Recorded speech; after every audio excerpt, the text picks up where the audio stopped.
बीड जेलमध्ये नेमकी मारहाण काय झाली याचा एक्सक्लुझिव्ह माहिती पुढारी न्यूजच्या हाती आलेली आहे। महत्त्वाची बातमी आपण बीडमधून बघतोय। जीवे मारण्याच्या हेतूने कराडच्या 9 गुंडांनी हल्ला केला होता अशी तक्रार महादेव गित्ते यांनी केलेली आहे। वाल्मिक कराडच्या सांगण्यावरून हल्ला झाला असल्याचंही या तक्रारीत सांगण्यात आलंय। महादेव गित्ते, राजेश वाघमाडे या दोघांची तुरुंगातून गुन्हा दाखल करण्याची मागणी त्यांनी केलेली आहे। महादेव गित्ते आणि अशोक वाघमाडे यांची तक्रार अर्ज आता पुढारी न्यूजच्या हाती आलेले आहे। महत्त्वाची बातमी आपण बीडमध्ये बघतोय। पुढारी न्यूजच्या हाती ही एक्सक्लुझिव्ह माहिती आलेली आहे। बीडमध्ये जी काही मारहाण झाली होती, वाल्मिक कराड आणि महादेव गित्ते यांच्या गँगमध्ये जो काही वाद झाला होता आणि मारहाण झाली होती त्या संदर्भातील ही महत्त्वाची बातमी आहे।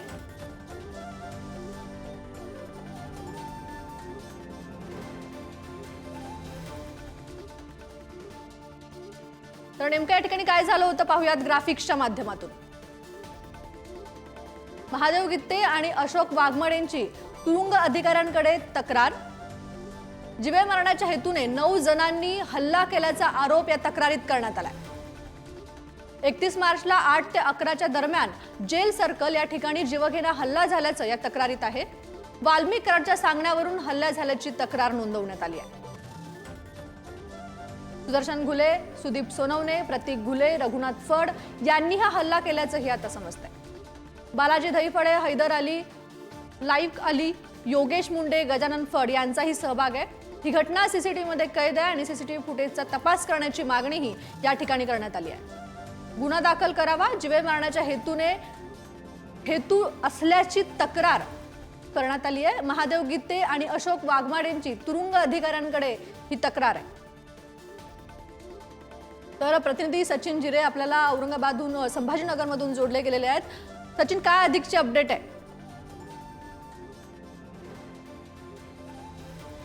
तेजस्विनी, हा जो सर्व प्रकार झाला होता बीडच्या कारागृहामध्ये त्यानंतर ही तक्रार करण्यात आलेली आहे। या तक्रारीमध्ये स्पष्टपणे असं नमूद करण्यात आलेलं आहे की कारागृहामधला सर्कल हा जो ठिकाण होता त्या सर्कल या ठिकाणी हे भांडण झाले होते आणि वाल्मिक कराड याच्या सांगण्यावरून आमच्यावरती हा जीव गेला हल्ला झाला होता आणि या जीवे मारण्याचा प्रयत्न या हल्ल्यामध्ये झाला असल्याचं या तक्रारीमध्ये नमूद करण्यात आलेलं आहे। ही जी तक्रार आहे ही महादेव गिते आणि अशोक वाघमाडे या दोघांनी केलेली आहे। या तक्रारीमध्ये स्पष्ट लिहिलेलं आहे की आपण जर या सीसीटीव्ही तपासले तर तुम्हाला स्पष्टपणे दिसेल की हा हल्ला जो आहे जीवे मारण्याच्या हेतूने झालेला आहे। अशा पद्धतीची ही संपूर्ण तक्रार या ठिकाणी केलेली आहे। या अनुषंगाने यामध्ये नावं दिलेली आहे ज्यांनी हा हल्ला चढवला होता। या सुदीप सोनवणे, सुदर्शन घुले, प्रतीक घुले, रघुनाथ फड, बालाजी दहीफळे, हैदर अली, लाईक अली, योगेश मुंडे, गजानन फड व त्यांचे साथीदार या सर्वांनी ही मारहाण केली होती आणि त्यानंतर आम्ही बचावलं असल्याचं देखील ते म्हटलेलं आहे। सध्या या दोन्ही हे आरोपी जे आहेत ज्यांनी ही तक्रार केलेली आहे हे दोन्ही आरोपींना या छत्रपती संभाजीनगरच्या हर्सुल कारागृहामध्ये हलवण्यात आलेलं असलं तरी आपण पाहतो की या ठिकाणी ज्या पद्धतीने हा कारागृहामध्ये ही गुंडशाही झाली होती, एकीकडे आपण पाहिलं कारागृह प्रशासनाने सांगितलं होतं की अशा कुठल्याही प्रकारचं कृत्य या कारागृहामध्ये झालं नव्हतं, मात्र त्याच कारागृहाच्या अधिकाऱ्यांना हा लेखी पत्र आहे या दोन्ही आरोपींचा आणि त्यानंतर आपण पाहतो की कुठेतरी जीवे मारण्याचा हल्ला झाल्याचं देखील गीतेने आता म्हटलेलं आहे। याच्यावरती काय कारवाई होते, गुन्हा दाखल होतो का, तक्रार दाखल होते का, हे पाहणं देखील महत्त्वाचं आहे। पण या तक्रारीनंतर पोलीस प्रशासन जे काही सांगत होतं की असं काही घडलंच नाही, ते कुठेतरी खोटं ठरतंय का?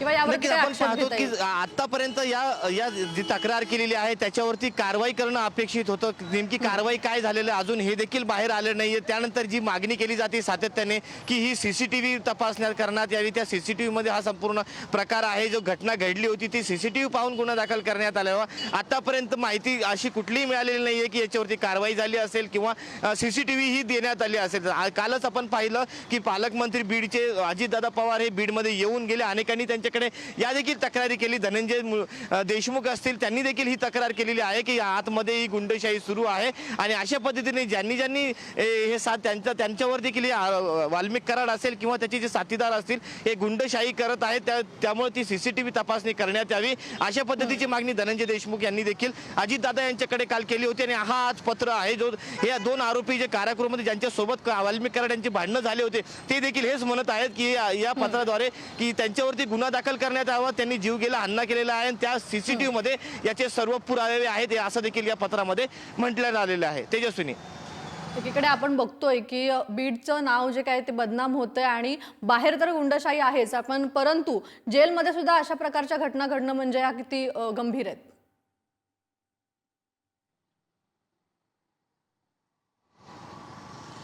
नक्कीच हा गंभीर प्रकार आहे आणि आता अशी देखील दबक्या आवाजात चर्चा आहे की जे विरोधक आहे हर्सुल कारागृहामध्ये आता आलेले आहेत, मात्र बीड कारागृहामध्ये मोठ्या प्रमाणात वाल्मिक कराड यांचे पूर्वाश्रमीचे विरोधक आहे आणि ते सर्व विरोधकांना कुठेतरी त्या कारागृहातून इतर जिल्ह्यांमध्ये हलवण्यासाठी अशा प्रकारचे कृत्य वाल्मिक कराड करून केले जात असल्याच्या दबक्या आवाजात चर्चा आहे. असेच जोडलेले रहा आपल्यासोबत मेहबूब शेख आहे. तर अशा प्रकारे बीडमध्ये जेलमध्ये सुद्धा गुंडशाही पाहायला मिळते, काय प्रतिक्रिया आहे तुमची? ही खूप दुर्दैवी गोष्ट आहे की जेलमध्ये एवढ्या मोठ्या प्रमाणात मारामाऱ्या होतात. जेलर त्या ठिकाणी पत्र लिहून खुलासा करतात की काहीच झालं नाही आणि दुसरीकडे मात्र महादेव गीतेला एका जेललाने आठवलेलं वेगळ्या जेलला पाठवलं जातं. म्हणजे जेलमध्ये पण जर गुंडाराज चालू असलं तर मला वाटतं या ठिकाणी गृह विभागाचं हे अपयश आहे आणि गुंडगिरी जर जेलमध्ये जाऊन पण थांबत नसेल तर आता नेमकं हे गुंड पाठवायचे कुठं, हा प्रश्न सामान्य लोकांना पडलाय. म्हणजे गृह खात्याचा वचक हा जेलमध्ये राहिला नाही का, असं देखील सामान्य लोकांच्या मध्ये आता भावना तयार राहिल्या. तर आपण बघतोय की वाल्मिक कराडची कुठेतरी जेलमध्ये सुद्धा दहशत संपत नाही अशी परिस्थिती आहे का? तर तीच परिस्थिती आहे ना. आता तो खांडकर नावाचा एक आरोपी, तो धनंजय देशमुखचा साडू, हा अटक केला होता आणि तिथं त्याच्या जीवाला धोका आहे म्हणून त्याचं जेल ट्रान्सफर केलं गेलं. आता महादेव गीतेचं केलं गेलं, आठवलेचं केलं गेलं, पण वाल्मिक कराडांचं मात्र जेल ट्रान्सफर केलं जात नाही.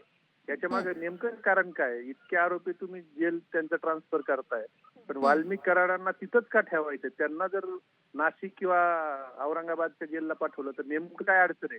तिथं त्यांना काही सुविधा भेटतात, त्या भेटणार नाहीत का? म्हणजे इतर सगळे आरोपी तुम्ही ट्रान्सफर करताय पण हा आरोपीच का तिथं ठेवताय?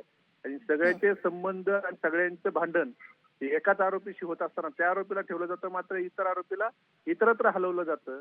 याचा अर्थ सत्तेचा त्या ठिकाणी वापर हा चालू आहे असं त्या ठिकाणी दिसून येतंय. धन्यवाद मेहबूबजी तुम्ही दिलेल्या या प्रतिक्रियेसाठी. तर आपण बीडमधून महत्त्वाची बातमी बघतोय. महादेव गित्ते, अशोक वाघमारे यांचा तक्रार अर्ज आता पुढारी न्यूजच्या हाती आलेला आहे. वाल्मिक कराडच्या सांगण्यावरून हल्ला झाल्याची तक्रार त्यांनी केलेली आहे. एक्सक्लुझिव्ह माहिती पुढारी न्यूजच्या हाती आलेली आहे. जीवे मारण्याच्या हेतूने कराडच्या 9 गुंडांनी हल्ला केला असा आरोप यामध्ये करण्यात आलेला आहे. आपले प्रतिनिधी सचिन जिरे आपल्याशी जोडले गेलेले आहेत. सचिनजी, यावरती या तक्रारीवरती प्रशासन काही पाऊल उचलणार आहे का? वारंवार अशी मागणी होती, आपण पाहिलं की सीसीटीव्ही तपासण्यात यावा, ही लेखी तक्रार आहे. आतापर्यंत आपण तोंडी तक्रार अनेक पाहिल्या होत्या, मात्र जो एक प्रोसिजर असतो कुठल्याही एका कारागृहामध्ये बंदी असलेल्या एका कैद्याने किंवा कच्चा कैदी जो असेल त्याने आरोप असलेल्या आरोपीने जर एखादी तक्रार केली तर ती रीतसर तक्रार जी आहे तुरुंग अधिकाऱ्यांच्या मार्फतीने केली जाते. तशी रीतसर तक्रार तुरुंग अधिकाऱ्यांच्या मार्फतीने ही करण्यात आलेली आहे. मात्र अजूनही या प्रकरणामध्ये गुन्हा दाखल झाल्याची माहिती समोर आलेली नाहीये. अशी जे सेन्सिटिव्ह प्रकरण असतात त्यामध्ये तातडीने चौकशी करून याची गुन्हा दाखल ची प्रक्रिया पार पाडली जाते. मात्र दुर्दैव अजूनही अशा पद्धतीने कुठली प्रक्रिया पार पाडली गेली नसल्याची माहिती समोर आलेली आहे. जर का पुढील काही अनर्थ झाला असता तर मग त्यानंतर ही अशा पद्धतीच्या ज्या तक्रारी आहेत त्या नोंदवल्या जायच्या का, असा देखील एक प्रश्न आता या माध्यमातून समोर येतो. कारण की कैद्यांच्या ज्या सुरक्षा आहे ते देखील गुन्हा दाखल होतोय का हे बघणं महत्त्वाचं ठरणार आहे. धन्यवाद तुम्ही दिलेल्या या माहितीसाठी. तर आपण बातमी बघत होतो बीडमधून.